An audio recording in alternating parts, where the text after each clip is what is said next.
Bismillahirrahmanirrahim. Assalamualaikum warahmatullahi wabarakatuh. Jom kita tengok macam mana kita nak buat pembiayaan ataupun penyetiman secara dalam talian bagi pembiayaan program matrikulasi. Seperti yang kita tahu, ia memerlukan kita log masuk. Bagi yang ada akaun dengan LHDN, kita hanya perlu daftar masuk. Tetapi bagi yang tidak ada nombor cukai pendaftaran, perlu daftar di klik sini di bawah sekali. Okey, saya skip terus kepada penggunaan aplikasinya setelah kita buat daftar masuk. Baik, apabila kita telah daftar masuk, akan tertera ikon individu di bawah pemilihan perandan dan firma. Kita tekan individu. Kemudian kita ke bawah sekali, ada tertera nama kita dan kita klik nama kita di situ. Kemudian kita tekan ya. Baik, apa yang perlu kita ambil adalah di bahagian atas iaitu borang permohonan. Kita ambil penyetiman. Kemudian untuk maklumat am di bawah kita ambil security dan di bahagian pejabat stem negeri kita pilih negeri kita, negeri tempat kita tinggal.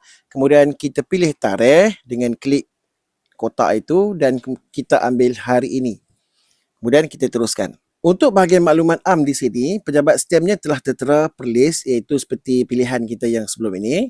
Kemudian nama surat cara ini kita tekan dan kita type matrik.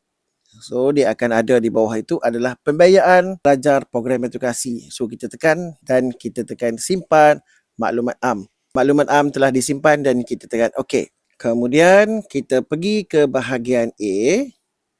Bahagian A ini apa yang perlu ialah kita kena tahu siapa pihak pertama dan siapa pihak kedua. Pihak pertama adalah Kolej Matrikulasi di mana pihak kerajaan. Kita perlu tekan agensi tidak berdaftar dengan SSM. Kita klik dan kita masukkan maklumat kolej. Tiada pendaftaran syarikat. Syarikat adalah syarikat tempatan dan kita tulis sekali lagi Kolej Matrikulasi Perlis, Kementerian Pendidikan Malaysia, pilih negeri, kita masukkan postcode dan kita masukkan nombor telefon. Okey, kemudian kita tekan simpan. Dah tertera pihak pertama iaitu Kolej Matrikulasi dan untuk pihak kedua adalah anak kita. Anak kita tidak berdaftar dengan LHDN. Apa yang kita boleh buat adalah kita masukkan dahulu tambah individu, kita masukkan nama anak kita.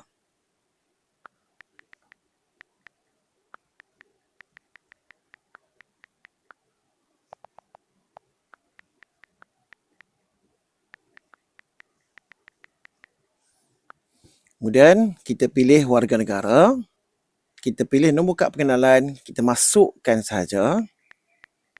Saya guna dummy data.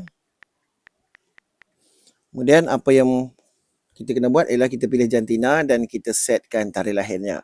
Tarikh lahirnya adalah pada //07/2007. Baik. Seterusnya kita masukkan alamat. Alamat ini alamat tuan-tuan dan puan dan kita tekan simpan. Okey, telah tertera nama anak kita sebagai pihak kedua. Untuk membolehkan sistem ini berjaya, kita kenalah masukkan tambah individu iaitu kita masukkan guna maklumat dari profil saya. So kita masukkan data kita. Bila kita masukkan data kita, tertera dekat situ nama kita dan nama anak kita. Baik, seterusnya kita pergi ke bahagian B. Untuk bahagian B ini, apa yang perlu kita buat iaitu di jumlah pinjaman atau pembayaran, kita masukkan jumlah 12,000 seperti mana dalam borang perjanjian dan kita ambil di bahagian 4 bilangan salinan di stem iaitu 1. 0 mewakili 1 salinan, 1 mewakili 2 salinan dan kita simpan bahagian B. Kemudian kita tekan OK. Seterusnya kita bergerak ke bahagian C tak perlu, kita abaikan dan kita terus bergerak ke rumusan pengiraan. Di bahagian rumusan pengiraan ini akan tertera jumlah pinjaman ataupun pembiayaan tu iaitu 12,000 dan maklumat yang perlu kita tahu ialah jumlah besar duti yang perlu dibayar adalah RM20. Dan seterusnya kita bergerak ke bahagian lampiran. Untuk bahagian lampiran ini tuan-tuan dan puan perlu ada data ataupun surat. Yang pertama, maklumat ataupun paparan hadapan borang perjanjian itu yang mempunyai maklumat pihak pertama dan maklumat pihak kedua. Kemudian untuk bilangan yang kedua itu surat tawaran. Baik, saya bagi contoh. Dan muat naik juga berjaya. Apa yang perlu kita buat ialah kita pergi pula ke bahagian perakuan dan kita buat perakuan di bawah itu, kemudian kita tekan button hantar. Setelah kita tekan butang hantar, akan tertera maklumat yang begini menunjukkan bahawa sistem itu telah ready untuk kita, dan apa yang perlu kita buat adalah kita hantar permohonan dan kita tekan saya setuju.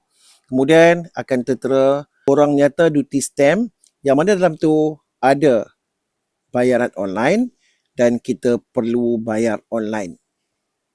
Pilihlah bank anda dengan menggunakan perbankan individu dan kita pilih bank, kemudian dia akan bawa kita ke login bank tersebut.